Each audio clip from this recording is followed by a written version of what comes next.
তোমাদের আহ্বানে সাড়া দিয়ে তোমাদের জন্য 1000 ফেরেশতাকে যুদ্ধে নামিয়ে দিয়েছেন। সুবহানাল্লাহ।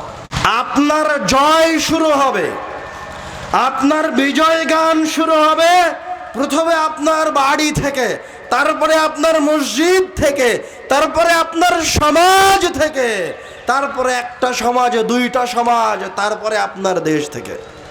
এটা পদ্ধতি। আল্লাহ রাসূল এই পদ্ধতিতে চলেছেন। তুমি দাড়ি কাটা, দাড়ি চাছা, তুমি ক্ষমতায় গিয়ে কি দেখাতে চাও?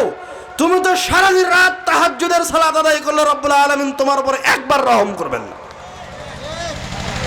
তুমি তো মহিলা মানুষকে ক্ষমতায় বসিয়েছো, আর মহিলা মানুষ ক্ষমতায় বসলে আযাব নাজিল হবে, এই কথা আল্লাহর রাসূল বলেছেন। আপনি কি দিয়ে এই দেশের উন্নয়ন করতে চান? নাউযুবিল্লাহি মিন যালিক। এগুলি হচ্ছে ধোঁকাবাজি, এবং এরা সব শয়তানের অনুসারী। এই পুরো সিস্টেম শয়তানের পক্ষ থেকে করা হয়েছে।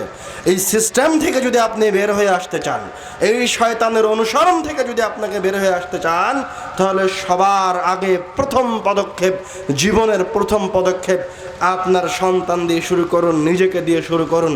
মসজিদে যান, শিক্ষিত হন, এবং যে সঠিক শিক্ষা গ্রহণ করবেন সেটা নিজের জীবনে পালন করার চেষ্টা করুন। যত আল্লাহর ওলি আসবে, যত পরহেজগার বান্দা আসবে, তাদের মাঝে সবচেয়ে বেশি পরহেজগার বান্দা, আল্লাহর সবচেয়ে নিকটতম বান্দা, রব্বুল আলামিনের কাছে সবচেয়ে প্রিয় বান্দাকে মুহাম্মদ সাল্লাল্লাহু আলাইহি ওয়াসাল্লাম।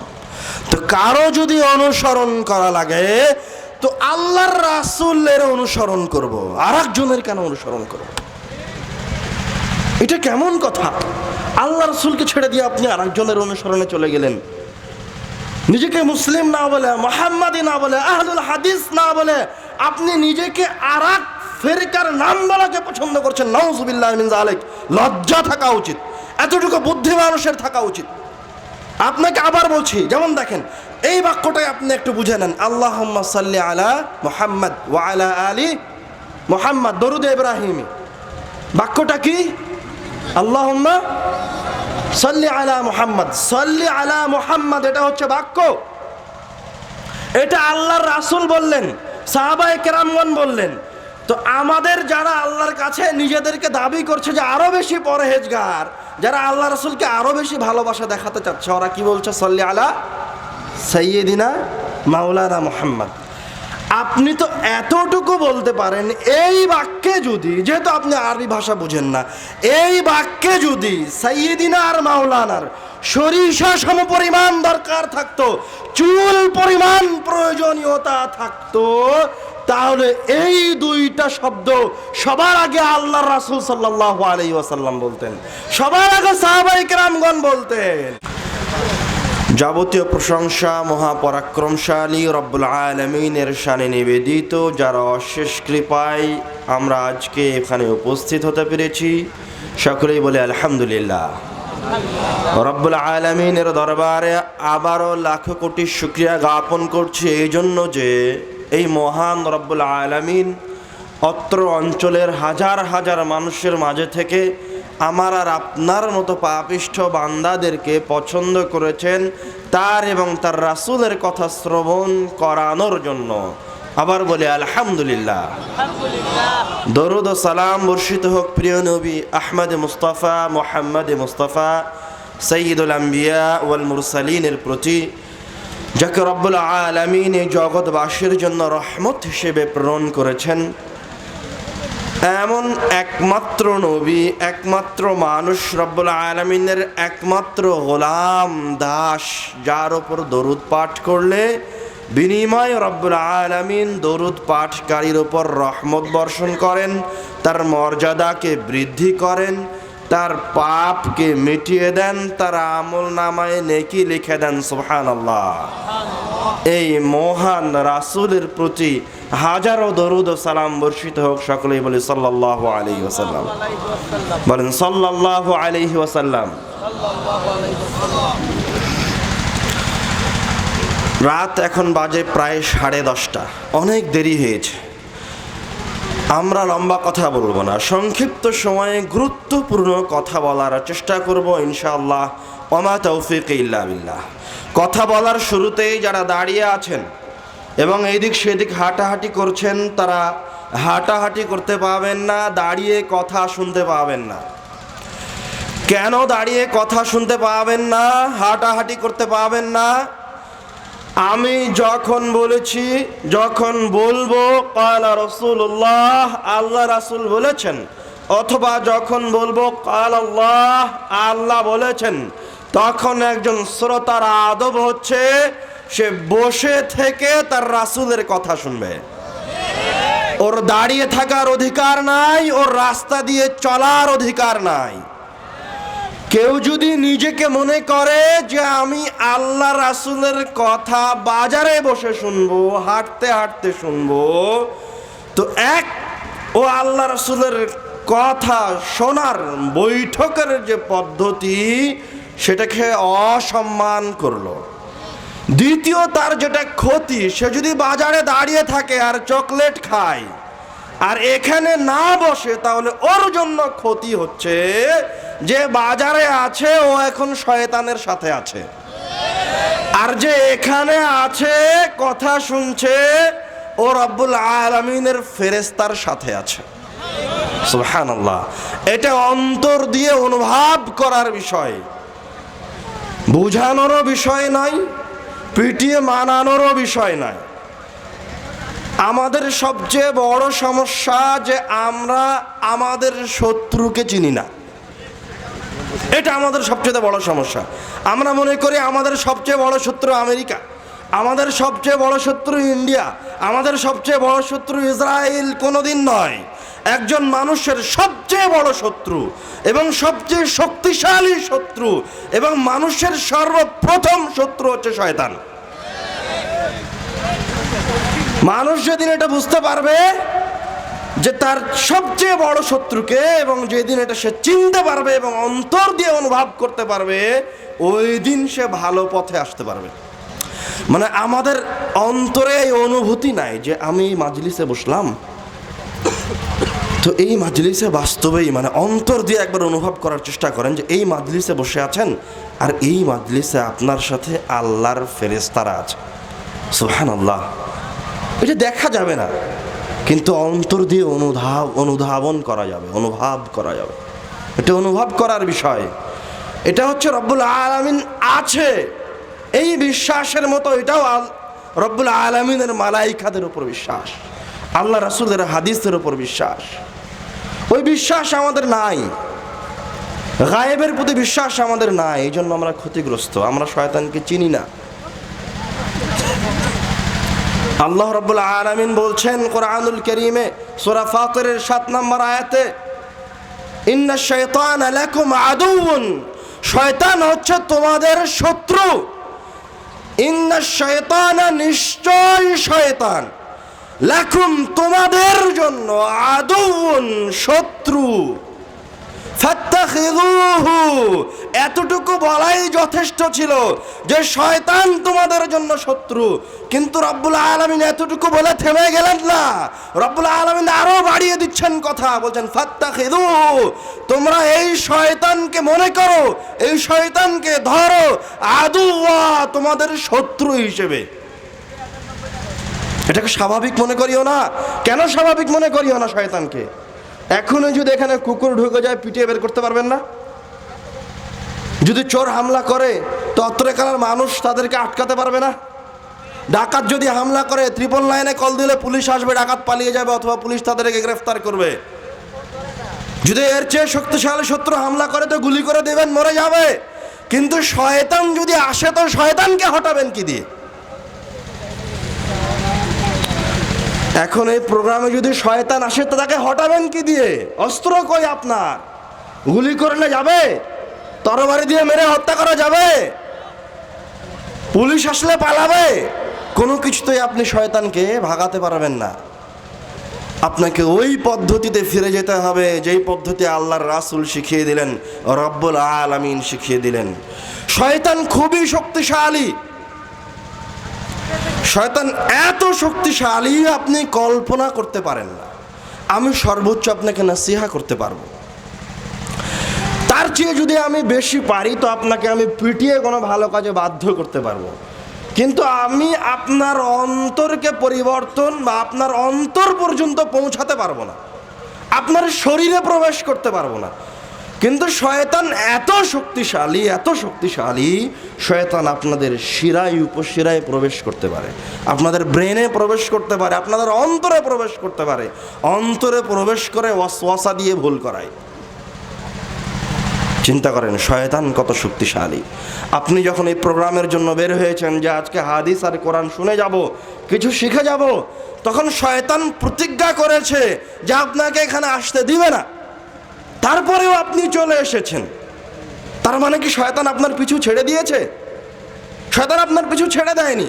এর মাঝে থেকে যারা এসেছে শয়তানের সাথে বিজয়ী হয়েছে, আর কিছু মানুষ তো আসতেই পারেনি। যারা এসেছে তাদের মাঝেও কিছু মানুষের ওপর শয়তান বিজয়ী হয়েছে, ও বসে থাকতে পারেনি, চলে গেছে। শয়তান ওকে এই প্রোগ্রাম থেকে উঠিয়ে নিয়ে চলে গেছে, হয় তার জন্য কোনো সমস্যা সৃষ্টি করেছে, নয়তো তার ভিতরে বিরক্তি এনে দিয়েছে, অথবা সে এখন ঘুমের অনুভব প্রয়োজন মনে করছে, তারপরে শয়তান তাকে তুলে নিয়ে চলে গেছে। আর যে বসে আছে ওকে এখন শয়তান অমনোযোগী করার চেষ্টা করছে। আপনার পিছনেও শয়তান লেগে আছে, আমার পিছনেও শয়তান লেগে আছে। আপনাকে শয়তান শুনতে দিতে চাচ্ছে না, আর শয়তান আমাকে ভুল করানোর চেষ্টা করছে। শয়তান কোনো ছোটখাটো জিনিস নয়। আমি আপনি শয়তানকে চেনার প্রয়োজন মনে করিনি। শয়তান কি হিন্দুর পিছনে লাগবে?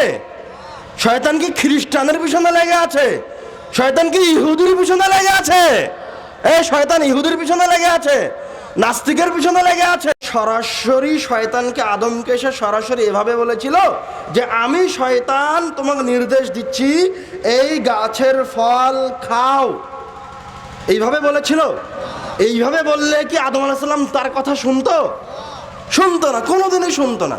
আরে আপনার চাইতে যে বদমাইশ মুসলমান, ওকে যদি বলা হয় যে আল্লাহ সুদ খেতে নিষেধ করেছে, তুই এখন সুদ খা, খাবে? খাবে না। আল্লাহ রাসূল একটা গালি দেয়, তাহলে তাকে 1 লক্ষ টাকা দেওয়া হবে, দিবে? দিবে না। এটা তো শয়তানও জানে। তো শয়তান অবশ্যই ওই পদ্ধতি অবলম্বন করবে না, শয়তান এর চেয়ে ভালো পদ্ধতি অবলম্বন করবে। আল্লাহ রাব্বুল আলামিন কোরআনুল কারীমে নিজে বলছেন যে শয়তান কিভাবে আদম আলাইহিস সালামকে তাহলে ভুল করালো। আল্লাহ রাব্বুল আলামিন বলছেন, শয়তান এসে আদমকে বলছে ইন্নী লাকুমা লামিনান নাসিহিন। শয়তান এসে ওই নবীকে বলছে যাকে আল্লাহ নিজে হাতে বানিয়েছেন, বলছে ইন্নী নিশ্চয় আমি, লাকুমা তোমাদের দুইজনের জন্য, লামিনান নাসিহিন উপদেশদাতা, তোমাদের দুইজনের কল্যাণ চাই, ভালো চাই, মঙ্গল কামনা করে। নাউজুবিল্লাহ। শয়তান ভালো মানুষের আকৃতি ধারণ করে এসেছে, আল্লাহর ওলি সেজে এসেছে, পরহেজগার বান্দা সেজে এসেছে। আদম আর বুঝতে পারে না যে এটা শয়তান না ভালো মানুষ। আশা আদম আলাইহিস সালাম আর হাওয়া আলাইহিস সালামকে বলছে যে আমি তোমাদের দুজনকে ভালোবাসি, তোমাদের দুজনের কল্যাণ চাই, নসিহত করতে এসেছি, আমার কথাতে তোমাদের জন্য কল্যাণ আছে, তোমরা এই গাছের ফল খাও, এটাতে এই ফজিলত আছে, এই গাছের ফল যদি খাও তো কোনোদিন বুড়া হবে না, তোমাকে কোনোদিন কেউ জান্নাত থেকে বের করবে না। এইভাবে আদম আলাইহিস সালামের সামনে ফজিলত বলতে থেকেছে ওই ফলে ভুল করানোর জন্য। আল্লাহকে গালি দিতে বলেনি শয়তান, আল্লাহকে গালি দিতে বলেনি, বিপরীতে ফজিলত বলছে, বিপরীতে নিজেকে পরহেজগার বলছে। আর মানুষের একটা তবিয়ত ফিতরাত হচ্ছে, যখন তার সামনে কোনো খারাপ জিনিসকেও বারবার পেশ করা হয় তখন তার কাছে এটা স্বাভাবিক হয়ে যায়। যে কোনো খারাপ কাজ যখন আপনার সামনে বারবার পেশ করা হবে তখন ওটা আপনার কাছে স্বাভাবিক হয়ে যাবে। তারও একটা উদাহরণ দিচ্ছি বাস্তব জীবনে। তো আদম আলাইহিস সালামকে শয়তান যখন বারবার এইভাবে ফলের ফজিলত বলছে, তখন আদম আলাইহিস সালাম ধরে নিয়েছে যে বাস্তবেই মনে হয় এই ফল উপকারী, তখন খেয়ে ফেলেছে। যখন খাওয়া হয়ে গেছে ফল, তখন তো নাফরমানি কমপ্লিট, ধরা খেয়ে গেছে রব্বুল আলামিনের কাছে। যখন ধরা খেয়ে গেছে, আল্লাহ যখন জিজ্ঞাসা করছে, যখন আদম আলাইহিস সালাম বিপদে পড়ে গেছে, তখন এবার তার বিবেক হুঁশ ফিরেছে যে আরে আল্লাহ তো আমাকে নিষেধ করেছিল, তাহলে এটা কে ছিল? কে আমাকে এতক্ষণ নসিহত করলো? কে আমাকে উপদেশ দিল? এই ভালো মানুষটা কে? ওটা ভালো মানুষ নয়, ওটা শয়তান। ও ঘটনা ছেড়ে দিলাম ওই জায়গায়, পূর্ণ ঘটনা কোরআনুল কারীমে আছে, একাধিক সূরায় আছে, খুললেই পেয়ে যাবেন। এই ঘটনা বলে আমি আপনাকে যেটা বলতে চাই, একজন নবীর সামনে যদি শয়তান এসে তাকে উপদেশ দিতে পারে, আল্লাহ যাকে নিজে হাতে বানালেন তার সামনে এসে যদি শয়তান তাকে ভুল পথে নিয়ে আসতে পারে, তো আপনাদের মতো সাধারণ মানুষের সামনে শয়তান আসতে পারে না? আপনাদের মতো সাধারণ মানুষকে, এই তাওহীদি জনতাকে, এই পাপিষ্ঠ মুসলমানকে শয়তান ভুল করাতে পারে না? ভালোর নাম দিয়ে, আল্লাহর ইবাদতের নাম দিয়ে শিরিক করাতে পারে না? আল্লাহর ইবাদতের নাম দিয়ে বেদাত করাতে পারে না? আরে শুধু পারে না নয়, এই পৃথিবীতে যারা আপনাদের সামনে কথা বলছে এবং আপনাদের সামনে আল্লাহর রাসূলের মহব্বতের কথা বলে, আপনাদের সামনে রব্বুল আলামিনের কথার ব্যাখ্যা করে, যারা এই কাজে নিযুক্ত আছে তাদের শতকরা ৯৯.৫ জন শয়তানের তাফসীর করে। আমার চাইতে যে ভালো আপনাদের সামনে তাফসীর করে, ভুল তাফসীর করে, আপনাদেরকে বেশি আল্লাহর রাসূলের প্রতি ভালোবাসায় উস্কিয়ে দেয়, ওটা হচ্ছে শয়তান। কিভাবে দেখাবো? আমি আপনাকে বলবো যে আল্লাহ রাসূলের উপর দরুদ পড়েন, আল্লাহুম্মা সাল্লি আলা মুহাম্মদ, আর শয়তান এসে আপনাকে আরো বেশি ভালোবাসাবে আল্লাহ রাসূলকে। কিভাবে জানেন? বলবে আরে উঠো, দাঁড়াও, আল্লাহ রাসূলের সম্মানে দাঁড়িয়ে যাও, আরে আল্লাহ রাসূলের উপর নাত পড়ো, আরে আল্লাহ রাসূল চলে এসেছে, আরে কান্নাকাটি করো, কত ভালোবাসা, কই আমার ভালোবাসা, কই ওর ভালোবাসা। সবচেয়ে শ্রেষ্ঠ দরুদ আল্লাহুম্মা সাল্লি আলা মুহাম্মদ, ভালোবাসার ঠেলাই বলছে আল্লাহুম্মা সাল্লি আলা সাইয়্যিদিনা মাওলানা মুহাম্মদ, অথচ সাইয়্যিদিনা মাওলানা আল্লাহর রাসূল বলেনি, সাহাবায়ে কেরামগণ বলেনি। মানে এগুলি যে করাচ্ছে আপনাকে, কে করাচ্ছে? শয়তান করাচ্ছে। শয়তানের দাসত্বে, শয়তানের পদ্ধতিতে ইবাদতে মানুষকে আরো বেশি মজা লাগে। আর সঠিক পদ্ধতিতে ইবাদত করা কঠিন। সঠিক পদ্ধতিতে ইবাদত করতে আসলে শয়তান বাধা দেয়, আর ভুল পদ্ধতিতে ইবাদত করতে আসলে শয়তান আরো উস্কিয়ে দেয়, চল চল চল চল, তুই তো ইবাদতে যাবি, তো শয়তানের ইবাদতে আয়। এতটুকু আমি আসলে বুঝি না যে মানুষ কিভাবে এগুলোকে গ্রহণ করবে। এতটুকু তো একজন মূর্খ মানুষ বলতে পারে, চিন্তা করতে পারে, কল্পনা করতে পারে। বুঝলাম যে আমরা বাঙালিরা মূর্খ, হাদিস বিবেচনা করতে পারি না, সহিহ জয়ীফের মধ্যে পার্থক্য করতে পারি না। সবার আগে যে শত্রু থেকে আল্লাহর কাছে আশ্রয় চাইতে হবে, সেই শত্রুটার নাম হচ্ছে শয়তান। যে যত বেশি ভালো কাজ করতে চায় তাকে তত বেশি আল্লাহর কাছে শয়তান থেকে আশ্রয় চাইতে হবে। ইসলামের প্রত্যেকটা কাজ কি দিয়ে শুরু হয়? বিসমিল্লাহির রহমানির রহিম, বিসমিল্লাহ দিয়ে শুরু হয়। যে কোনো কাজ, খাওয়া বলেন, বাড়ি থেকে বের হওয়া বলেন, আরো কোনো কাজ শুরু করা বলেন, সব বিসমিল্লাহ দিয়ে। আর ইসলামের, শুধু ইসলামের নয়, এই পৃথিবীতে, শুধু এই পৃথিবীতে নয়, রব্বুল আলামিন যা কিছু সৃষ্টি করেছেন তার মাঝে সবচেয়ে শক্তিশালী, সবচেয়ে মর্যাদাবান, সবচেয়ে শ্রেষ্ঠ, যার কাছে সকল ক্ষমতা রাখা আছে, সেই কিতাবের নাম হচ্ছে কোরআনুল কারীম। যে কোরআনুল কারীমের একটা আয়াত নিজে হেদায়াত দিতে পারে, সুবহানাল্লাহ। যে কোরআনুল কারীমের একটা আয়াত মানুষকে আরোগ্য দিতে পারে, যে কোরআনুল কারীমের একটা আয়াত মানুষকে বিপদ থেকে বাঁচাতে পারে। ইসলামের সব কাজ শুরু হয় কি দিয়ে? বিসমিল্লাহ দিয়ে। কিন্তু রব্বুল আলামিন যখন কোরআনুল কারীম তেলাওয়াত করতে বলছেন, এই রকম শ্রেষ্ঠ কিতাবটা শুরু করার আগে রব্বুল আলামিন বলছেন, ফাস্তাইয বিল্লাহি মিনাশ শাইতানির রাজিম, তুমি আগে আল্লাহর কাছে শয়তান থেকে আশ্রয় প্রার্থনা করো। কেননা ওটা সবচেয়ে গুরুত্বপূর্ণ জিনিস, সবচেয়ে মহান জিনিস। কোরআনুল কারীম শুধু জিনিস নয়, এটা স্বাভাবিক কোনো আয়াত নয়। কেন বললাম সবচেয়ে মূল্যবান? কেন বললাম যে কোরআনুল কারীম হেদায়েত দিতে পারে? কেন বললাম যে কোরআনুল কারীম সুস্থতা দান করতে পারে? কেন বললাম? আরে কোরআনুল কারীম আপনি পড়েন মানে আপনি এটাকে ছোটখাটো জিনিস মনে করিয়েন না, এটা আল্লাহর খাস রহমত যে আপনি কোরআনুল কারীম পড়তে পারেন। কোরআনুল কারীমের একটা আয়াত হচ্ছে রব্বুল আলামিনের কথা, সুবহানাল্লাহ। রব্বুল আলামিন আমাদেরকে এত ভালোবাসেন যে রব্বুল আলামিন তার কথাকে তেলাওয়াত করার তৌফিক আমাদেরকে প্রদান করেছেন। সুবহানাল্লাহ। তো এরকম শ্রেষ্ঠ কিতাবটা তেলাওয়াত করার জন্য সবার আগে আউযু বিল্লাহি মিনাশ শাইতানির রাজিম দিয়ে শুরু করতে হচ্ছে, তারপরে বিসমিল্লাহির রহমানির রহিম। ইবনুল কাইয়িম রাহিমাহুল্লাহ বলছেন যে কেন আউযু বিল্লাহি মিনাশ শাইতানির রাজিম দিয়ে শুরু করতে হবে।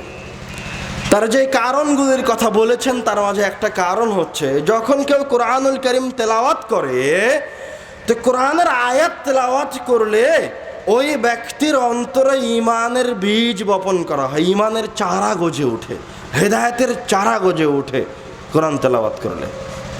তো কেউ যদি শয়তান থেকে পরিত্রাণ না চেয়েই কোরআন তেলাওয়াত করে, তাহলে শয়তান ওই চারাটাকে নষ্ট করে দেয়, বড় হতে দেয় না, তখন সে হেদায়েতে আসতে পারে না।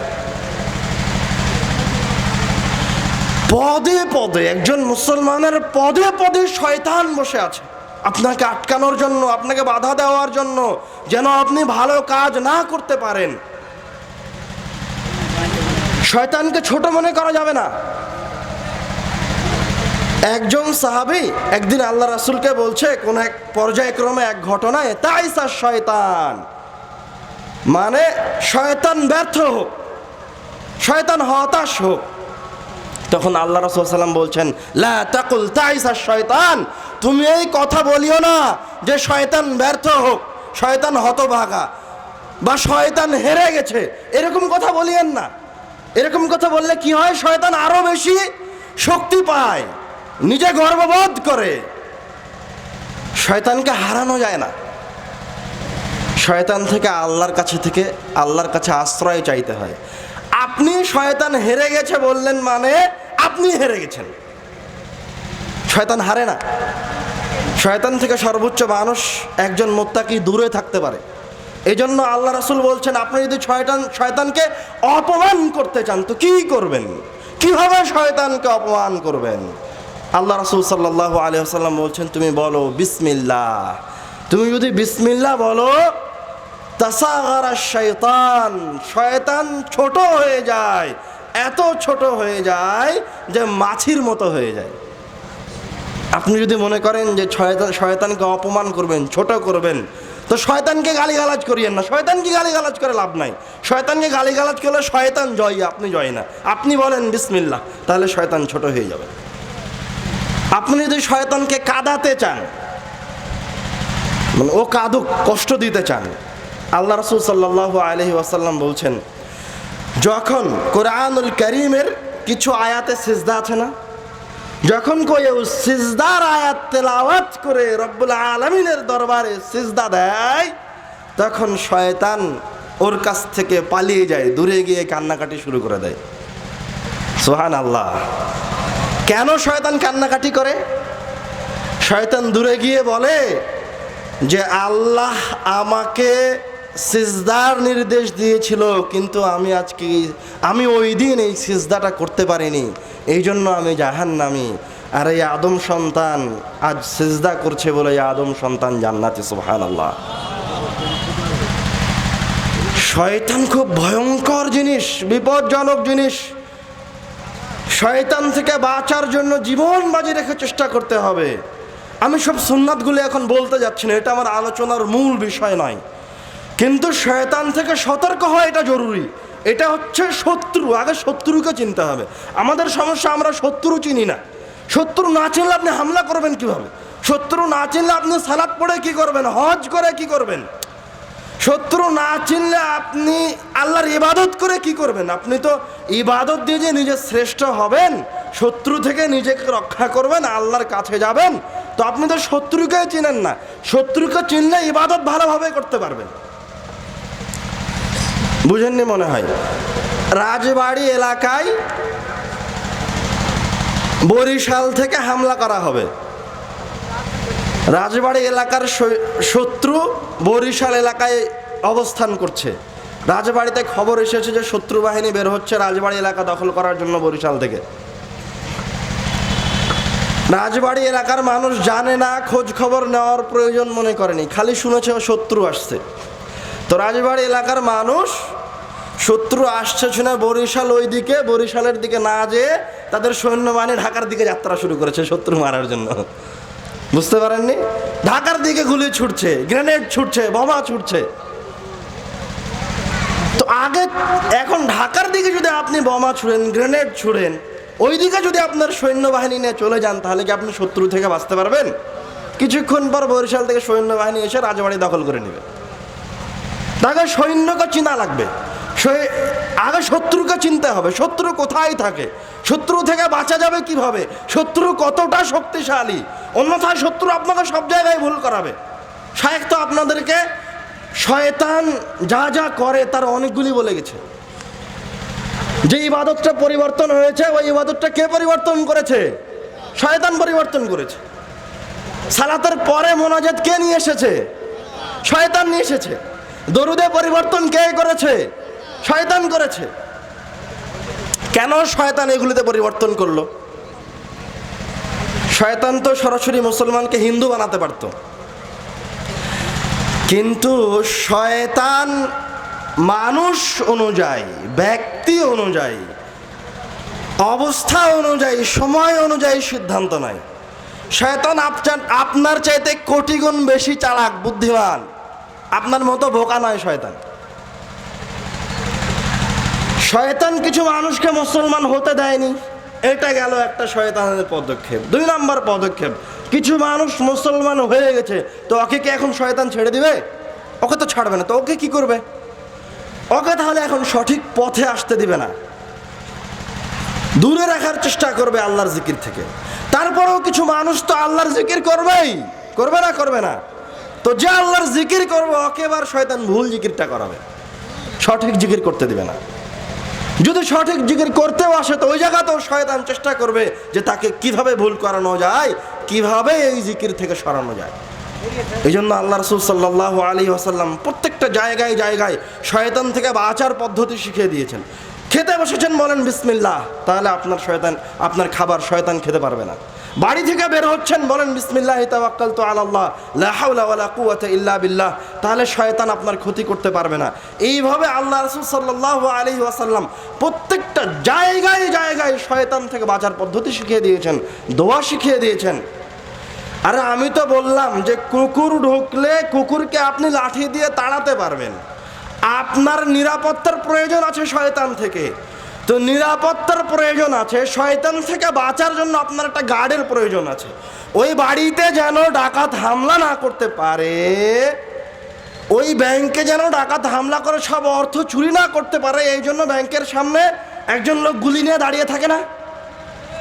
তো আপনার উপর যেন শয়তান হামলা না করতে পারে, এই জন্য কি আপনার একজন গার্ডের প্রয়োজন আছে না? তো সে গার্ড আপনি কে? আপনার গার্ড কাকে আপনি গার্ড হিসেবে নিযুক্ত করবেন? কাকে? হ্যাঁ, আপনাকে ওই গায়েবী শয়তানের প্রতিরোধ গড়ে তোলার জন্য, ওই গায়েবী শয়তানের সাথে যুদ্ধ করার জন্য আল্লাহর কাছে থেকে সাহায্য নিতে হবে। একজন ফেরেশতা, গায়েবী ফেরেশতাকে আপনার জন্য নিযুক্ত করতে হবে। মানে ওই গায়েবী পারবে ওই গায়েবের সাথে লড়াই করতে, আপনি পারবেন না। রাত্রে আপনার বাড়িতে নিরাপত্তা প্রয়োজন, আপনার বাড়িতে যেন শয়তান না ঢুকতে পারে, আপনার নিরাপত্তা প্রয়োজন। আল্লাহ রাসূল সাল্লাল্লাহু আলাইহি ওয়াসাল্লাম আপনার জন্য একটা গার্ড, একজন ফেরেশতাকে নিযুক্ত করার জন্য আপনাকে দোয়া শিখিয়ে দিয়েছেন। আপনি আয়াতুল কুরসি তেলাওয়াত করেন, শয়তান আর আসতে পারবে না, কোনো ক্ষতি করতে পারবে না। সুবহানাল্লাহ। এইভাবে প্রত্যেকটা জায়গায় জায়গায় শয়তান থেকে বাঁচার পদ্ধতি আল্লাহ রাব্বুল আলামিন শিখিয়ে দিয়েছেন। আপনারা চেষ্টা করেন সব সময় শয়তান থেকে বেঁচে থাকার জন্য। আচ্ছা, শয়তানের কথা যেহেতু বলছি, তো শয়তানের কথা আরেকটু পরিপূর্ণ করে নেই, শেষ করে নেই। আদম আলাইহিস সালাতু ওয়াস সালামের কাছে ফিরে যাই, তাহলে আপনি আরো ভালো প্রিপারেশন নিতে পারবেন শয়তানের বিরুদ্ধে। আদম আলাইহিস সালাতু ওয়াস সালাম যে ভুল করলেন, শয়তানের কথা শুনে নিলেন, তো আদম আলাইহিস সালামকে খারাপ থেকে ভালো করেন না, যতক্ষণ পর্যন্ত না তারা নিজেরা নিজেদের অবস্থাকে পরিবর্তন করছে। মানে আরব বিশ্বের অবস্থা ভালো ছিল না, গাজার অবস্থা ভালো ছিল না, ফিলিস্তিনের অবস্থা ভালো ছিল না। কারা তাদের অবস্থাকে খারাপ করেছে? আগে নিজেরা খারাপ করেছে। নিজেরা এত বেশি অন্যায় করেছে যে আল্লাহর গজবের হকদার হয়ে গেছে। মানে এখন তার উপর গজব অবতীর্ণ হওয়াটা হক। আপনি আমাকে গালি দিয়েন না, আমি নিজে জীবন বাজি রেখে তাদেরকে সহযোগিতা করার জন্য চেষ্টা করছি। রাত দিন আমরা দোয়া করছি, রব্বুল আলামিন গাজাবাসীকে এরকম ভয়ঙ্কর বিপদ থেকে রক্ষা করুন, আল্লাহুম্মা আমিন। কিন্তু আপনি আশ্চর্য হবেন, আমি যে 2-2.5 বছর থেকে ত্রাণ বিতরণ করছি না, আপনাদের টাকা পয়সা তাদের কাছে পৌঁছে দিচ্ছি, এখনও আমাদের কাজ চলমান আছে। এই দীর্ঘদিনের ত্রাণ বিতরণে আমি একটা পুরুষ মানুষ পাইনি যার পা থেকে মাথা পর্যন্ত সম্পূর্ণটা আল্লাহর রাসূলের সুন্নাত অনুযায়ী। মহিলাদের মাঝেও তেমন কোনো মহিলা পায়নি, 2-1 বাদে, যারা পরিপূর্ণ সুন্নাহের অনুসারী। বাকিরা অধিকাংশই বেহায়া, অথচ সবাই শিক্ষিত। শুধু শিক্ষিত নয়, এরকম একাধিকজন পেয়েছি যে একাধিক ভাষায় কথা বলতে পারে। আমার চাইতে বিশুদ্ধ আরবি বলতে পারে, আমার চাইতে ভালো ইংলিশ বলতে পারে, ফ্রান্সের ভাষায় কথা বলতে পারে, একই সাথে 3-4টা ভাষায় কথা বলতে পারে, অথচ বেহায়া একটা গেঞ্জি একটা প্যান্ট পরে ঘুরছে। আরও আশ্চর্যজনক একটা ঘটনা শোনাই আপনাকে। ওই মহিলার একটা ছেলে শহীদ হয়ে গেছে, আর একটা ছেলে আহত হয়েছে। তো যেই ছেলেটা আহত হয়েছে ওর ভাই কিন্তু শহীদ হয়েছে, ও একজন শহীদের ভাই।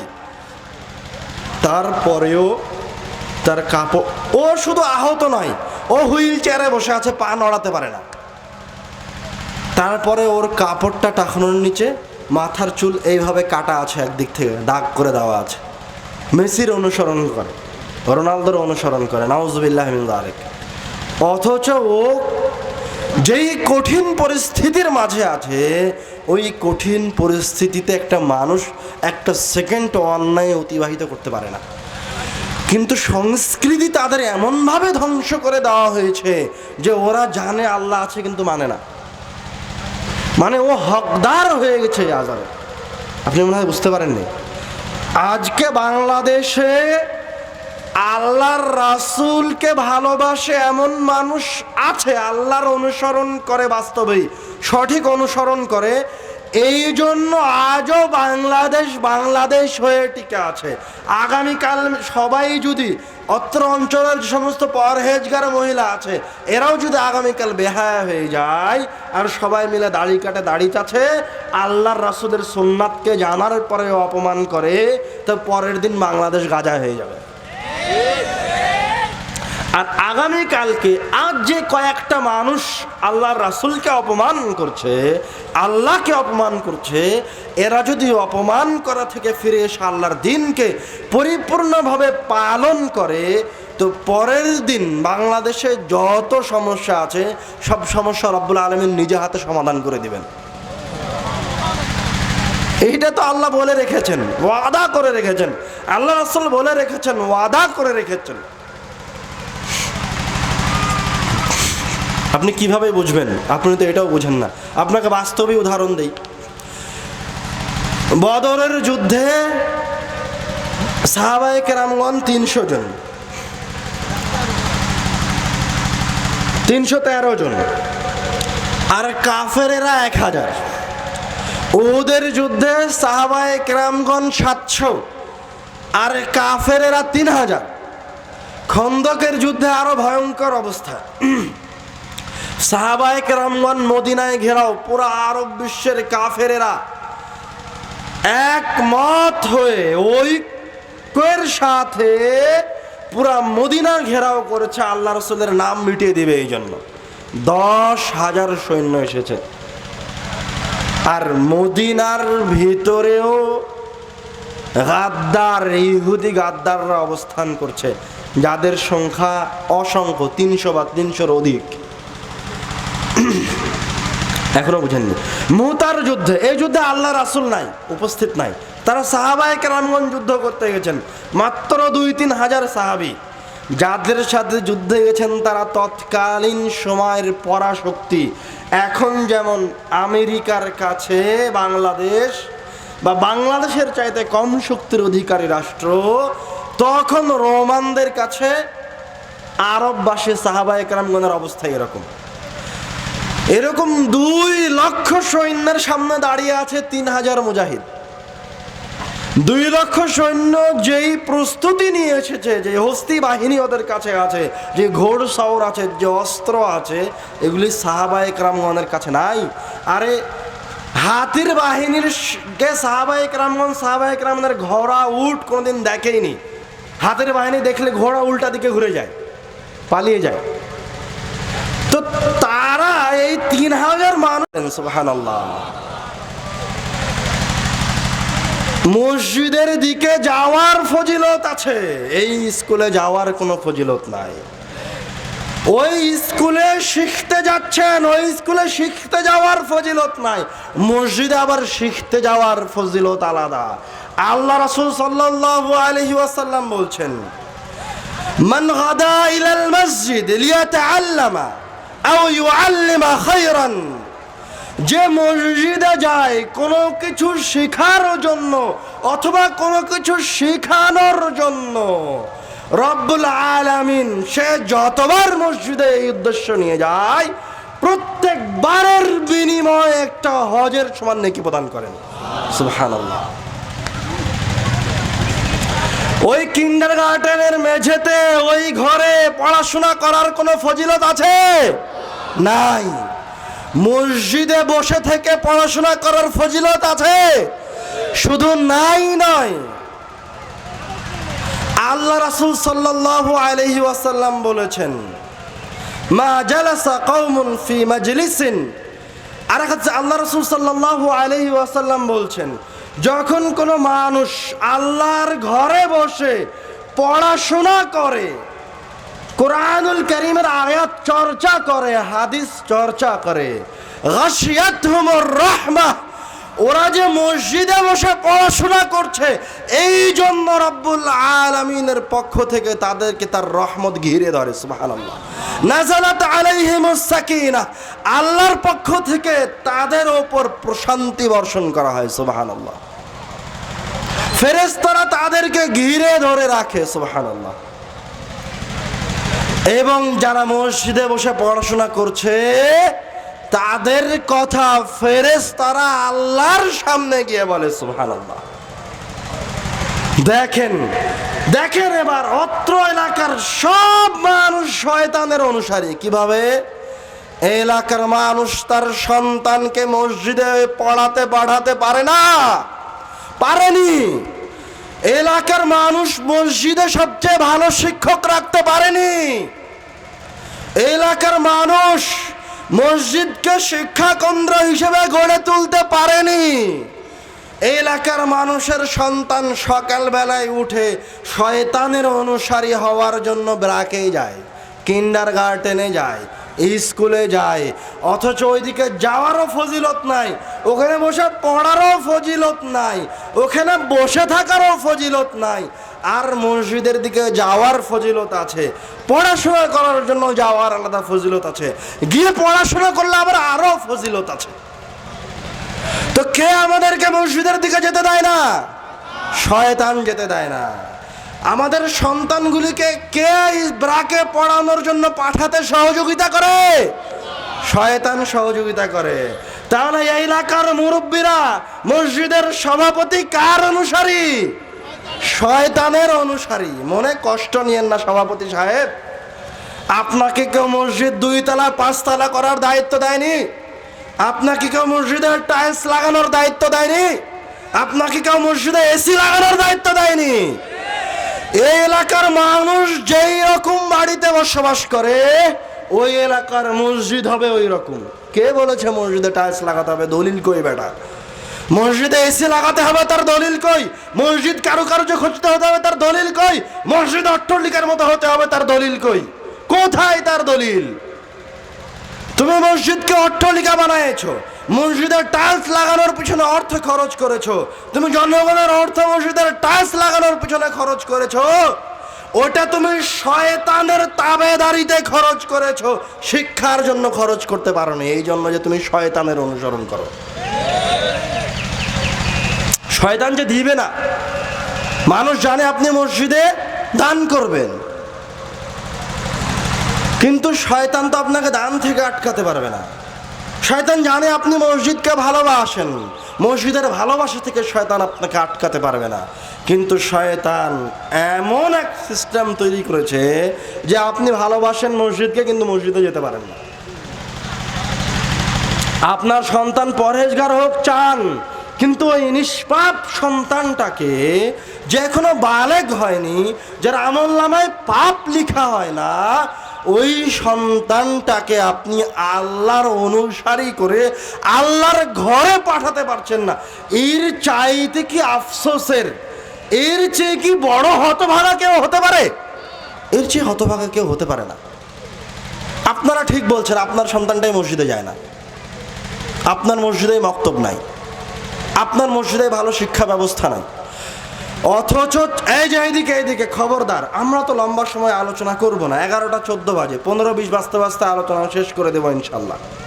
সচরাচর আমরা 11টা পর্যন্তই আলোচনা করি, দেরি হয়ে গেছে যেহেতু। আর 5 থেকে 7 মিনিটের ভিতরে গুরুত্বপূর্ণ কিছু কথা দিয়ে বৈঠক শেষ করব ইনশাল্লাহ। বৈঠকের শেষ পর্যন্ত ধৈর্য সহকারে বসে থাকেন, এতে করে পরিপূর্ণ নেকি নিয়ে উঠে যেতে পারবেন। আল্লাহ আপনাকে শেষ পর্যন্ত বসে থাকার শোনার তৌফিক দান করুন, আল্লাহ আমিন। আপনি এটাকে অবজ্ঞা করিয়েন না। এইটাকে যদি আপনি অবজ্ঞা করে উঠে যান, তো শয়তানের অনুসরণ করে উঠে গেলেন। আপনাকে তখন আমি উপস্থিত শয়তানের কথাই বলছি। সব জায়গায় শয়তান আছে, প্রত্যেকটা জায়গায় জায়গায়, প্রত্যেকটা স্থানে স্থানে শয়তান আছে। এখনো মনে হয় বুঝতে পারেননি শয়তান। বুঝলাম না কেন কয়েকটা মানুষ উঠে গেল, মনে হচ্ছে যেন শয়তান বুঝতে পারেননি।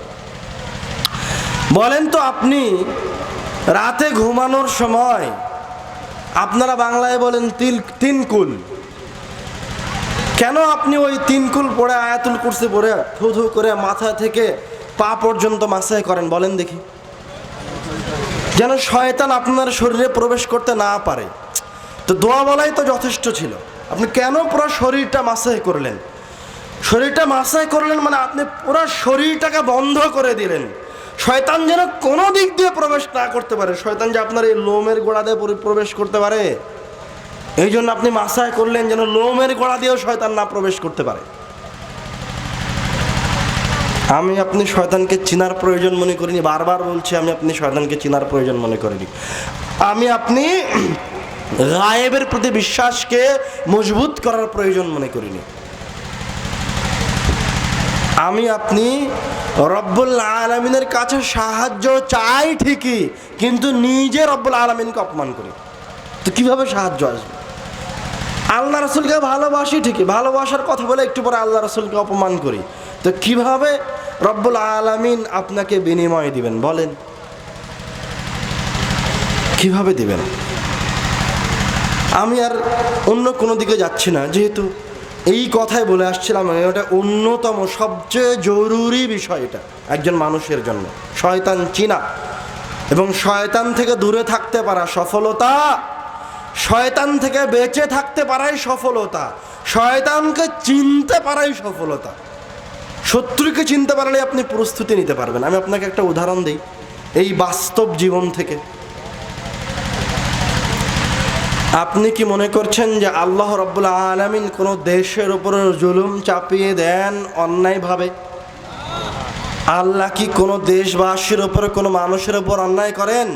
হাসা, কোনোদিনই নয়, কখনো নয়। আল্লাহ রাব্বুল আলামিন কারো ওপর, কোনো অঞ্চলের মানুষের ওপর চুল সম পরিমাণ জুলুম করেন।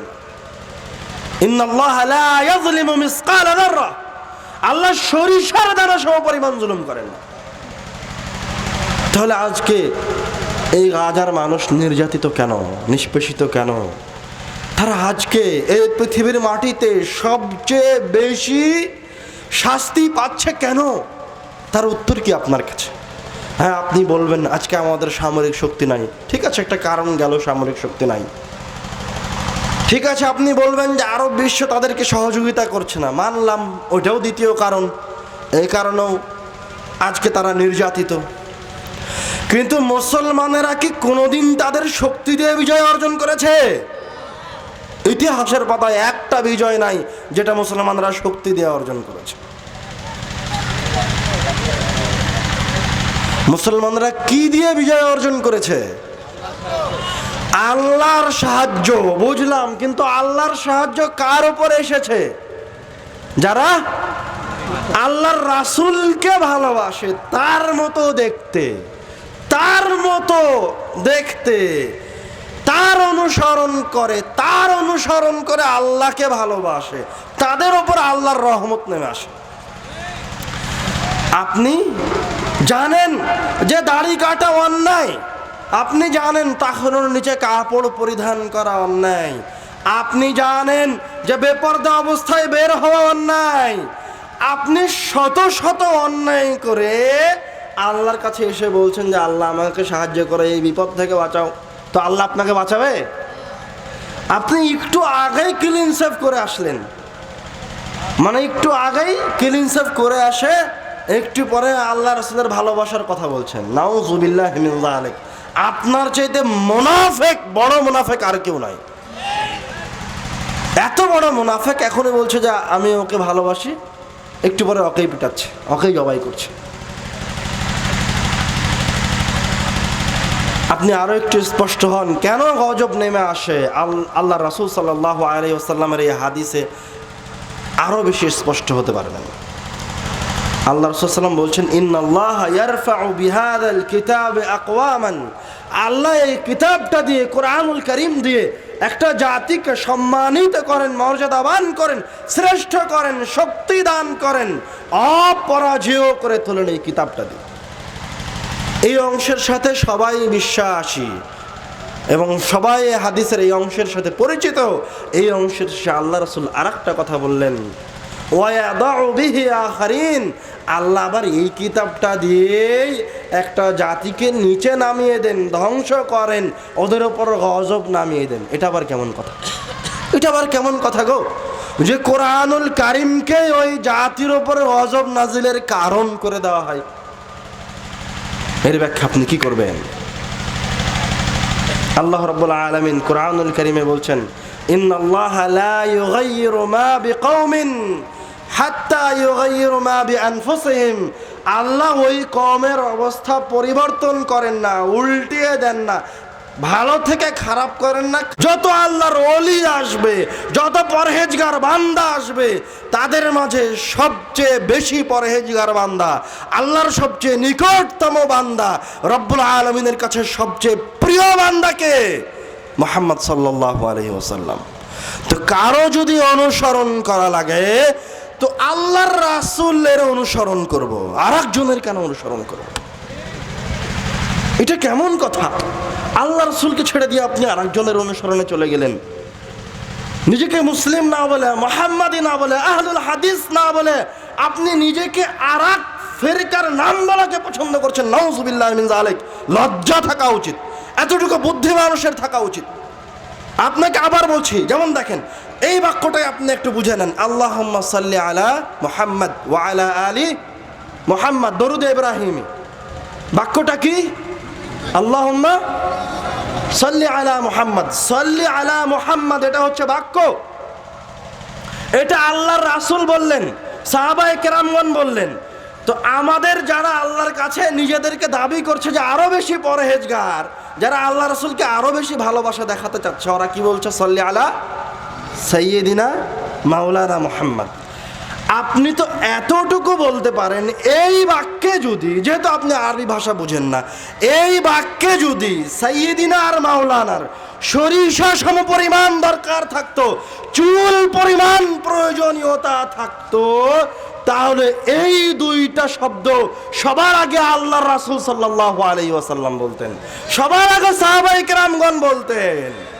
আজকে তুমি বলছো মানে তুমি মিথ্যুক, তুমি শয়তানের অনুসারী, তুমি আমাদেরকে আল্লাহর রাসূলের নামে ভুল করাচ্ছ, আল্লাহর রাসূলের নামে আল্লাহর রাসূলকে অপমান করাচ্ছ। তুমি এটা প্রমাণ করতে চাও যে তুমি আমার রাসূলের চাইতে আরবি ভাষা ভালো বুঝো। নাউযুবিল্লাহি মিন যালিক। তুমি এটা প্রমাণ করতে চাও যে তুমি সাহাবায়ে কেরামের চাইতে আরবি ভাষা ভালো বুঝো। নাউযুবিল্লাহি মিন যালিক। মহব্বতে বাড়াবাড়ি করা যাবে না। আল্লাহ রাসূল যেভাবে বলে গেছেন, যেই পদ্ধতি শিখিয়ে দিয়েছেন, ওই পদ্ধতিতে ওইভাবে ইবাদত করতে হবে। দুটো গেল। তৃতীয় প্রশ্ন, আল্লাহর রাসূল সাল্লাল্লাহু আলাইহি ওয়াসাল্লামের মুখ দিয়ে যেটা বের হচ্ছে, আল্লাহ রাসূলের জিহবা দিয়ে যেটা বের হচ্ছে, উচ্চারিত হচ্ছে, ওটা রব্বুল আলামিনের কাছে বেশি প্রিয় না পৃথিবীর কোন হুজুরের মুখ দিয়ে যেটা বের হচ্ছে সেটা আল্লাহর কাছে বেশি প্রিয়? আল্লাহর রাসূলের মুখ দিয়ে যেটা বের হচ্ছে সেটা বেশি প্রিয়, এতে সরিষা সমপরিমাণ সন্দেহ নাই। আরে আল্লাহ রাসূলের মুখ দিয়ে যেটা বের হচ্ছে সেটার বিষয়ে রব্বুল আলামিন বলেছেন, ওয়ামা ইয়ানতিকু আনিল হাওয়া, তিনি প্রবৃত্তি থেকে কোনো কথা বলেন না, ইন হুয়া ইল্লা ওয়াহয়ুন ইউহা, আল্লাহ যেটা বলতে বলেন সেটা তিনি মুখ দিয়ে বের করেন। যদি কারো কথা বলার প্রয়োজন হয়, ইবাদতে যদি কারো দোয়া বলার প্রয়োজন হয়, তাহলে সেটা আল্লাহর রাসূলের বাক্যই হতে হবে, অন্য কারো বাক্য নয়। এতটুকু তো আমরা চিন্তা করতে পারি। আপনার ইমাম সাহেব মসজিদে দাঁড়িয়ে যত আরবিতে কথা বলছে, আরবিতে দোয়া করছে, তার 90% দোয়া কোনো শায়েখ, কোনো আল্লামাতুদ দাহরের লেখা। কেন? আল্লাহ রাসূলের কোনো হাদিস ছিল না? আল্লাহ রাসূলের হাদিসের অভাব পড়েছে? আল্লাহ রাসূলের বাক্যের অভাব পড়েছে? দোয়ার অভাব পড়েছে? তো তুমি নিজের দোয়াটা কেন বলছো? আব্বু রাদ্দিন আপনাদের সামনে কোরআন মাজিদ খুলে তার শেষ পৃষ্ঠাটা বের করে বলে যে এই পৃষ্ঠায় যতগুলো দোয়া আছে তার একটাও আল্লাহ রাসূলের দোয়া নাই, সব মানুষের বানানো। তো এটা কেন কেন করা হয়? কেন করা হয়? কেন করে? এই জন্য যে শয়তান জানে আপনি আল্লাহর ইবাদত করবেন, আপনাকে ইবাদত থেকে বিরত রাখা সম্ভব নয়। যেহেতু আপনি আল্লাহর ইবাদত করবেন, আটকানো সম্ভব নয়, তো শয়তান যেগুলো বলেছে ওগুলো বলে ইবাদত করেন। আমরা শয়তান চিনতে ভুল করি, আমরা চিন্তা ভাবনা করার প্রয়োজন মনে করি না, আমরা দিনকে ছোট মনে করি, আল্লাহর আয়াতকে ছোট মনে করি, আল্লাহর হাদিসকে ছোট মনে করি। আপনি মনে কষ্ট নিয়েন না। আপনি দোকানে কলা কিনতে গেলে কয় টাকা হালি এটা আপনি জিজ্ঞাসা করে কিনেন? এমন কোনোদিন হয়েছে যে দোকানদারের কাছ থেকে কলা নিয়েছেন, পকেটে যা ছিল সব টাকা দিয়ে চলে গেছেন? হয়েছে কোনোদিন? বাজারে যখন আপনি বেগুন কিনেন তখন দাম জিজ্ঞাসা করে বেগুন কিনেন। যখন আপনি করলা বাছাই করেন তখন ভালো করলাগুলি বাছাই করেন। কিন্তু আল্লাহর রাসূলের হাদিসের বেলায় হুজুর যা বলেছে তাই আপনি নিয়ে নিয়েছেন।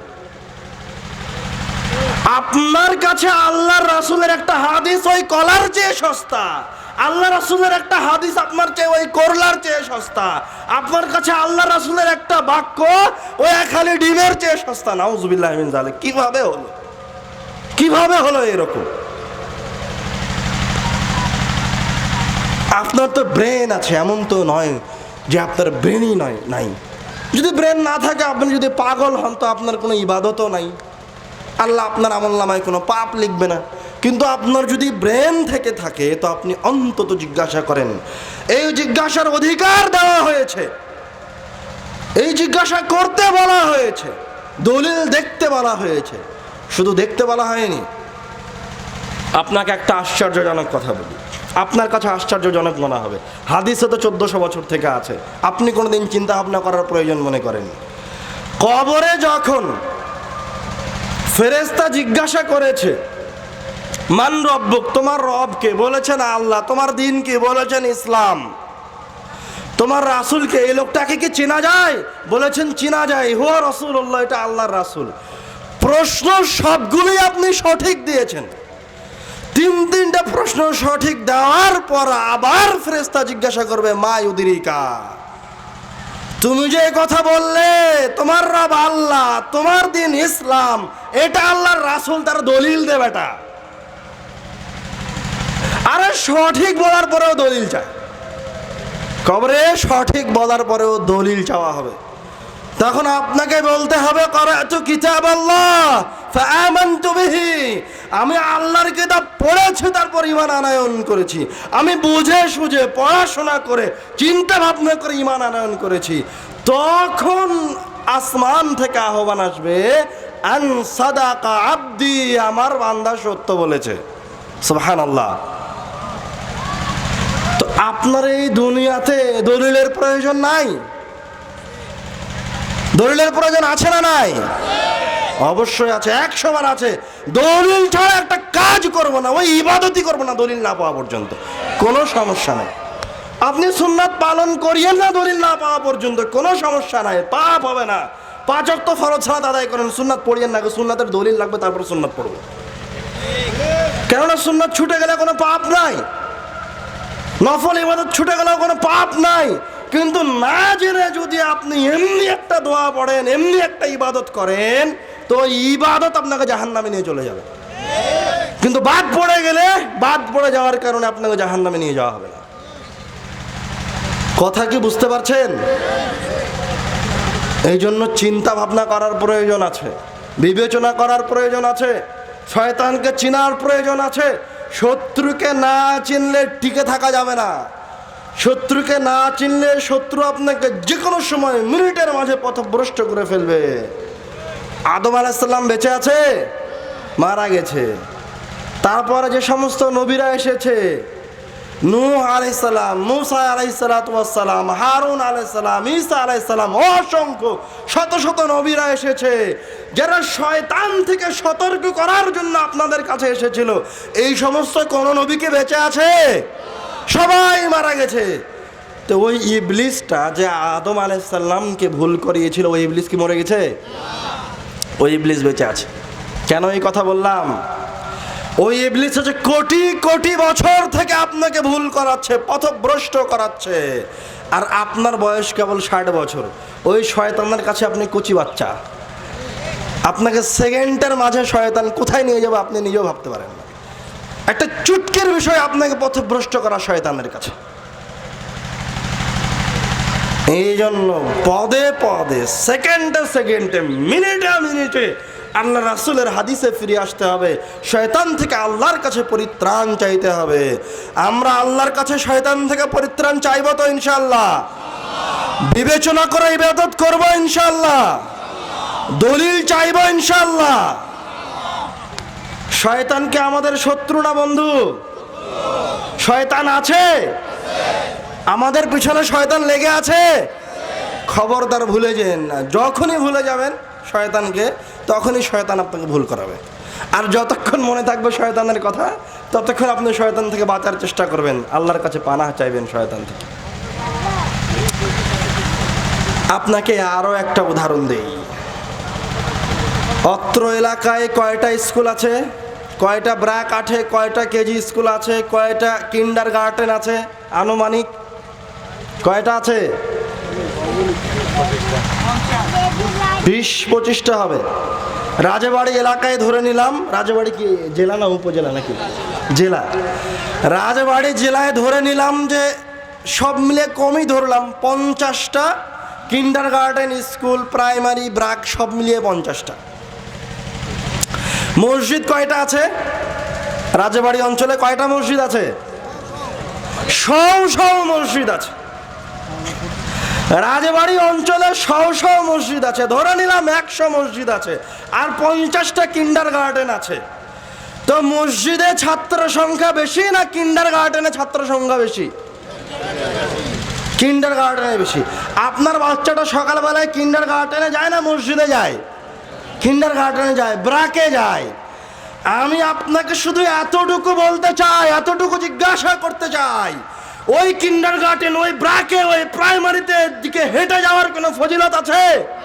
নাই। আর আল্লাহর রাসূল সাল্লাল্লাহু আলাইহি ওয়াসাল্লাম বলছেন, মান গাদা আও রাহা ইলাল মসজিদ, কেউ যদি খালি মসজিদের দিকে বের হয়, সকালে বের হোক, সন্ধ্যায় বের হোক, রাতে বের হোক, মাঝরাতে বের হোক, যখনই কেউ মসজিদের দিকে বের হবে, আ'আদাল্লাহু লাহু নুজুলান ফিল জান্নাহ, আল্লাহ তার জন্য জান্নাতে আপ্যায়নের ব্যবস্থা করে কাজে লেগেছে। কেননা তাদের ঈমান ছিল শিক্ষিত ঈমান, এই জন্য ওদের ঈমান কাজে দিয়েছে। ওদের ঈমান ছিল মুনাফিকি মুক্ত ঈমান। যখন বলেছে আল্লাহকে মানি, যখন বলেছে আল্লাহর রাসূলকে ভালোবাসি, তখন ওর মাথার চুল থেকে নিয়ে পা পর্যন্ত ওকে দেখলেই মনে হয় যে এটা আল্লাহর রাসূল সামনে দাঁড়িয়ে আছে। ওকে দেখলেই মনে হবে যে এটা আল্লাহর আবেদ। এরা ঈমানের পাশাপাশি ঈমানের সাথে ন্যায় পরায়ণতাকে রক্ষা করেছে, আল্লাহর সাথে আমানতকে রক্ষা করেছে, আল্লাহর রাসূলের সাথে আমানতকে রক্ষা করেছে।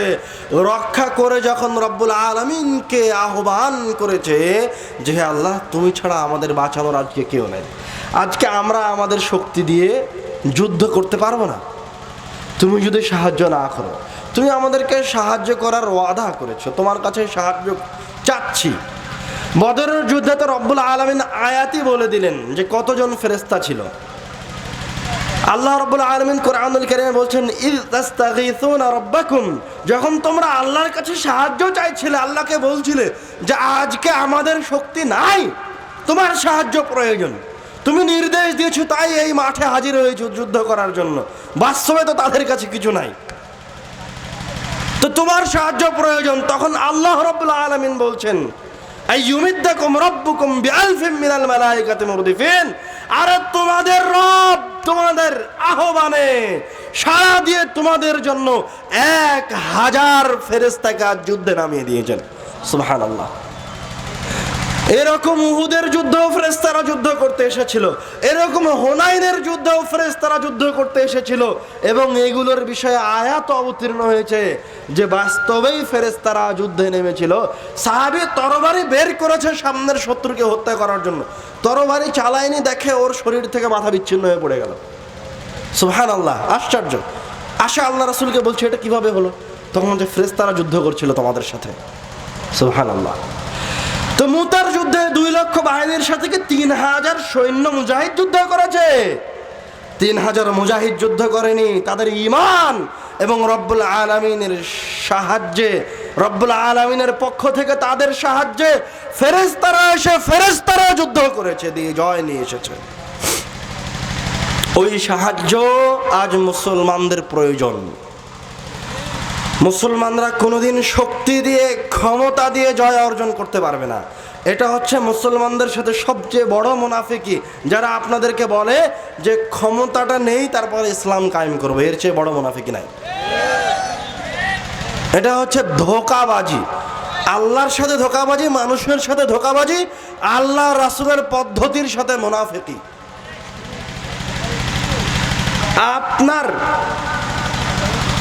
আপনার জয় শুরু হবে, আপনার বিজয় গান শুরু হবে প্রথমে আপনার বাড়ি থেকে, তারপরে আপনার মসজিদ থেকে, তারপরে আপনার সমাজ থেকে, তারপরে একটা সমাজে 2টা সমাজ, তারপরে আপনার দেশ থেকে। এটা পদ্ধতি। আল্লাহ রাসূল এই পদ্ধতিতে চলেছেন। তুমি দাড়ি কাটা, দাড়ি চাছা, তুমি ক্ষমতায় গিয়ে কি দেখাতে চাও? তুমি তো সারাদিন রাত তাহাজ্জুদের সালাত আদায় করলে রব্বুল আলামিন তোমার উপর একবার রহম করবেন না। তুমি তো মহিলা মানুষকে ক্ষমতায় বসিয়েছো, আর মহিলা মানুষ ক্ষমতায় বসলে আযাব নাজিল হবে, এই কথা আল্লাহর রাসূল বলেছেন। আপনি কি দিয়ে এই দেশের উন্নয়ন করতে চান? নাউযুবিল্লাহি মিন যালিক। এগুলি হচ্ছে ধোঁকাবাজি, এবং এরা সব শয়তানের অনুসারী। এই পুরো সিস্টেম শয়তানের পক্ষ থেকে করা হয়েছে। এই সিস্টেম থেকে যদি আপনি বের হয়ে আসতে চান, এই শয়তানের অনুসরণ থেকে যদি আপনাকে বের হয়ে আসতে চান, তাহলে সবার আগে প্রথম পদক্ষেপ, জীবনের প্রথম পদক্ষেপ আপনার সন্তান দিয়ে শুরু করুন, নিজেকে দিয়ে শুরু করুন। মসজিদে যান, শিক্ষিত হন, এবং যে সঠিক শিক্ষা গ্রহণ করবেন সেটা নিজের জীবনে পালন করার চেষ্টা করুন। রব্বুল আলামিন আমাদেরকে আল্লাহর রাসূলের রেখে যাওয়া আমানতকে, দিনকে আমাদের প্রত্যেকের মাঝে, প্রত্যেকের পরিবারে, প্রত্যেকের সন্তানের মাঝে বাস্তবায়ন করার তৌফিক দান করুন। আল্লাহুম্মা আমিন। আমরা কিন্তু মক্তবের পিছনে এমনি জীবন বাজি রেখে সময় কাটাচ্ছি না। কেননা আমরা এটা হাড়ে হাড়ে দুই চোখে দেখে এসেছি যে এই উম্মতের নাজাত ততক্ষণ পর্যন্ত হবে না যতক্ষণ না এই উম্মত আবার মসজিদে ফিরে আসছে, যতক্ষণ না এই উম্মতের মুজাহিদ বাহিনী মসজিদ থেকে বের হচ্ছে, ততক্ষণ পর্যন্ত এই উম্মত এই বিপদ থেকে বের হয়ে আসতে পারবে না। এই উম্মত যদি বিপদ থেকে বের হয়ে আসতে চায়, তোর সন্তান হতে হবে এমন সন্তান যে মসজিদের মেঝেতে গড়ে উঠেছে। আপনাদের মসজিদে আগামী কালকা থেকে শিক্ষা ব্যবস্থা চালু হবে ইনশাআল্লাহ? না আপনারা আল্লাহ রাসূলকে অপমান করবেন? অপমান করবেন? জোরে বলেন না। ওয়াদা করছি ইনশাআল্লাহ আমার সন্তানকে মসজিদে পাঠাবো। ওয়াদা করছি নিজে মসজিদে গিয়ে একটা আয়াত হলেও তেলাওয়াত করব ইনশাআল্লাহ। আল্লাহ রাব্বুল আলামিন আমাদেরকে এই ওয়াদার উপর টিকে থাকার তৌফিক দান করুন, আল্লাহুম্মা আমিন। এবং আমাদের জন্য জরুরি কি? আমাদের জন্য জরুরি যে আমরা আমাদের মসজিদগুলিকে আবাদ করব।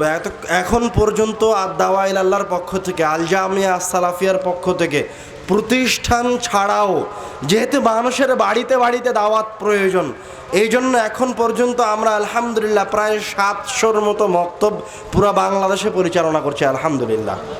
এবং 700-র অধিক শিক্ষক জামিয়া সালাফিয়া এসে আমাদের বড় বড় বিদ্বানদের কাছ থেকে প্রশিক্ষণ নিয়ে গেছে যে একজন সন্তানকে কিভাবে গড়ে তুলতে হবে, কিভাবে পড়াতে হবে।